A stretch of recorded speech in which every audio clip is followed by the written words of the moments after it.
say, leaving a little bit early, even though we're a little bit sticky-eyed, it is truly a blessing in disguise, because we do have another 100-mile leg, and then we got another like 33.4 mile run to Puros.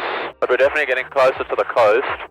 Air's going to start getting thicker. It's going to get a little bit cooler, I think, because we're on like that cold west coast. Well, we say that, but Sesfontein, which is very close to Puros, is going to be 29 degrees. Basically 30 degrees. Yeah. And I must say, Namibia is absolutely beautiful. I'm very excited for the view. It is certainly desolate, but it is beautiful. Flat as anything. It's like, honestly, there was another aviator, I forget his name, I think he flew a trike to Namibia, and he made a movie called Flying to the Moon, and I can definitely see why he called it that. Oh yeah.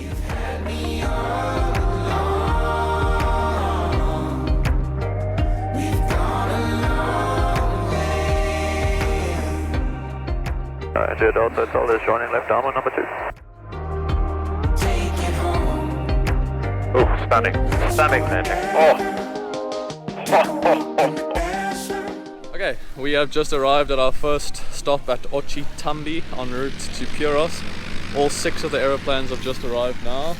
We've got the Savannah coming in last, but he did take off last, to be fair to him. And then we've got 2 Safaris, another Safari, and a tail dragger Savannah with an Explorer at the back, so 6 aircraft in total. It's going to be a bit of a fuel stop for the plane as well as us. Just grab a little bite to eat, maybe a bit of coffee, stretch the legs, use the bathroom, and then continue on to Sesfontein for fuel, and then to Puros. Travis is getting all technical with his medium format film camera over there. I hope you don't mess it up, dude. He's got his... You can't cheat like that. Your eye has to be the light meter. Dude, you're an idiot. Thanks, dude. That was really nice. So you see, this is what I have to deal with the entire trip. But yeah, next stop will be Sesfontein.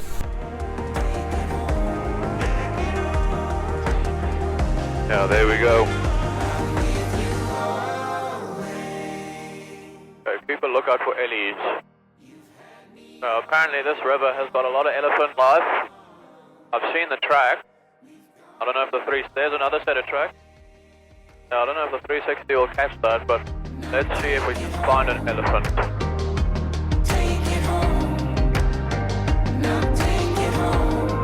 I think with it being so dry as well, the elephants probably will be hanging out closer to all this vegetation down in the valley.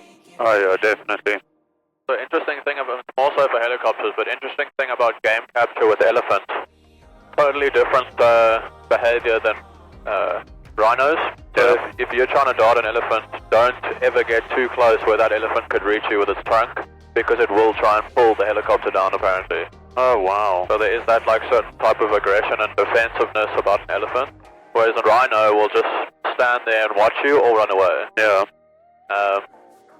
So yeah, when you do get like I suppose that's why you get game capture ratings, is to learn more so about the animal than about the flying. Yeah, definitely. It's like agricultural crop spraying as well. You learn more about the chemicals than you do about the flying. Well, the flying is very important.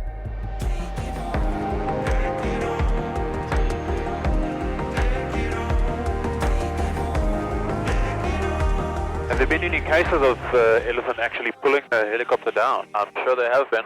For them to obviously warn, but I learned that from what's his name?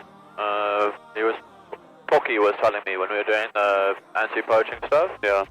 He was saying like the most important thing about a game capture rating is actually learning about the animals and what they can do and what they will do to you if you fly in certain ways. It also goes like into depth of like how you chase a particular animal. Like you wouldn't want a rhino running for long distances. So if you see that the rhino is running a lot, then it's better off you leave the rhino, let it cool down for a little bit, because you won't want to dart something while it's overheating and its heart is pumping really hard. Yeah, end up killing it. Yeah, so there's all that like interesting stuff. But I'm pretty sure there's definitely been a case where an elephant has tried to pull a helicopter down. Often in aviation, something has to go wrong for people to learn from it. Yeah. And if they're teaching it, then I'm sure it has happened before.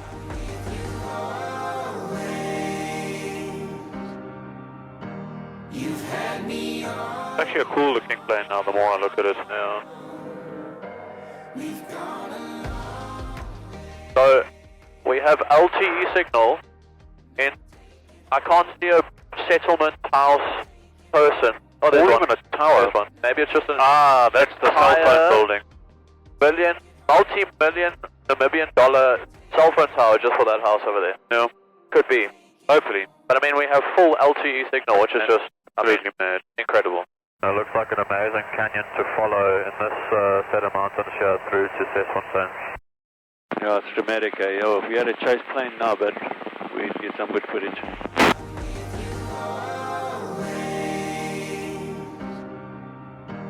You've had me all along. I remember driving, the only time I ever been to Namibia, driving from Windhoek to Walvis Bay. Like, it's incredible, like, how quickly it changes to just... Yeah, it's like tree, desert tree, sand. no trees, Yeah. just sand. So there it is, that's it. Is it? Must be. That long boy. Sure, this runway is long. Wish you could land a 747 now. Take it home. Alright, we have landed in Sesfontein, and this is definitely starting to look a lot more like the Namibia we know. It is probably... Dude, this must be 3 kilometers long. This runway is enormous. Yeah, I don't know if it is all runway or And it's just so flat that everything is actually runway. That's all fenced off. I mean, That is huge. I don't think the last Crazy, time we saw this was at Uppington. we must actually do some research, but I mean, from what I can see, it looks like it's at least 2.5 or maybe 3 kilometers long. So we've landed here at Sesfontein. We're going to wait for the fuel to arrive. I don't know how that's going to work out. The windsock has fallen over, but it's fine because there's absolutely no wind down here. Perfect day. So we've got another 40-minute hop to Puros, which is very close to the west coast, and we're actually starting to descend in altitude. I think this was 2,500 feet or something like that. Yeah. So yeah, welcome to Sesfontein. Welcome to the quintessential Namibia. Namibia. Namibia. Here comes our fuel ride.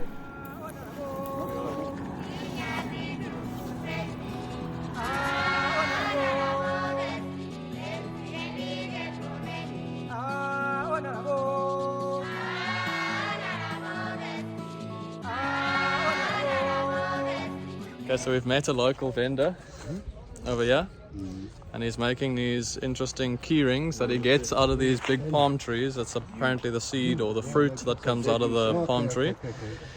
And he's made me a key ring with my registration. How cool is that?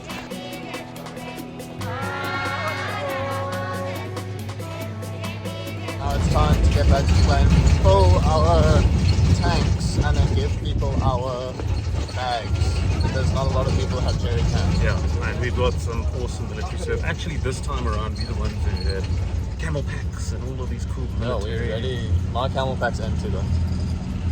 Thomas will die then. It's the hottest day today. It was a bad move. Bad move. Yeah, we're back from getting fuel, and it's the 4th day, right? I think so, yeah. Had 3 problems, 4 days.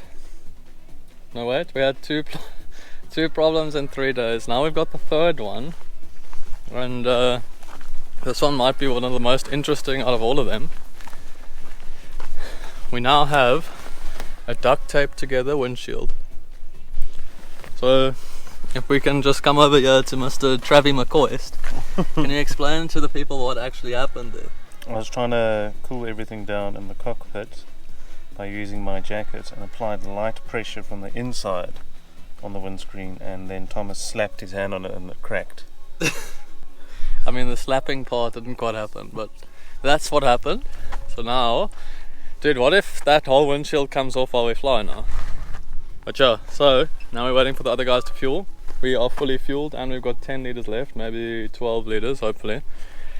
And then from here we'll head off to Puros with the duct taped window and document the whole thing. But dude, I think we'll be perfectly fine.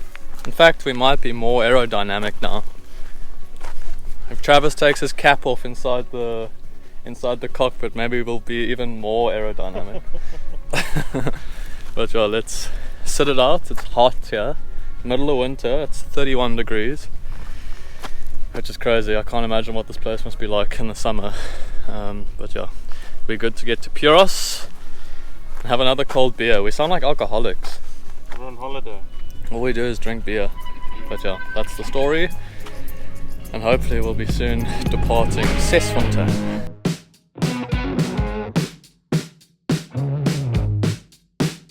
Absolutely no problem. Nice, my window didn't open. Oh, she's holding nice and tight there. I mean, that was a perfect brake. I've never seen Perspex brake like that before, ever. I thought it was like a fuel tank or something that Yeah. just like exploded.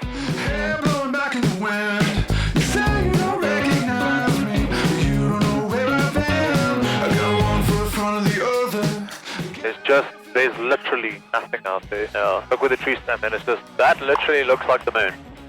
Like if you Yeah. had to go to the moon, that would be it.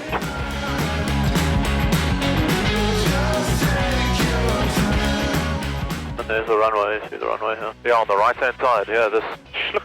Yeah. So I'm going to land in the sand. It's probably going to be nice and soft. So keep those flappy boys. Wow. Trying to find out which is the right runway. Whatever. I'm You're using kind of this- lining up. Yeah, I'm using this middle one. In the middle, eh? Yeah, that looks right. I got one foot in front of the other. Gas can't feel to the ground. You got one foot in front of the other. Hair blowing back in the wind. You say you don't recognize me, but you don't know where I've been. We made it. 1,200 feet, huh? We made it. It's still cooking hot, but we made it to Puros. What a fun little area to fly. Jeepers, Yeah. you can land anywhere here. You really can. We arrived at the local tavern. It's Manchester United supporters, apparently. And this is where we get our food and drink. Dude, how cool is this? This is the real African experience. The real Namibian Puros experience. So cool. Whiskey and a bottle of gin. You say I can't recognize you, 'cause I don't know where you've been. One foot in front of the other.